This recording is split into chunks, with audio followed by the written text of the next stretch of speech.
Today I present you the crazy washing machine.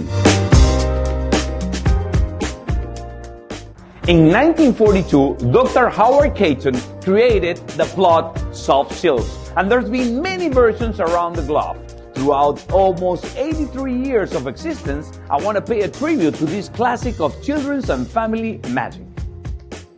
There's been many versions around the globe, and I wanted to contribute with my own ideas and also my own method to perform this incredible magic trick.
I love comedy, and in this version everything goes wrong with the props and the magician, but still the magic is very strong. The items will magically morph into a different object, and best of all, at the end you get to show the box empty. I hope and I wish you enjoy a lot performing Crazy Washing Machine.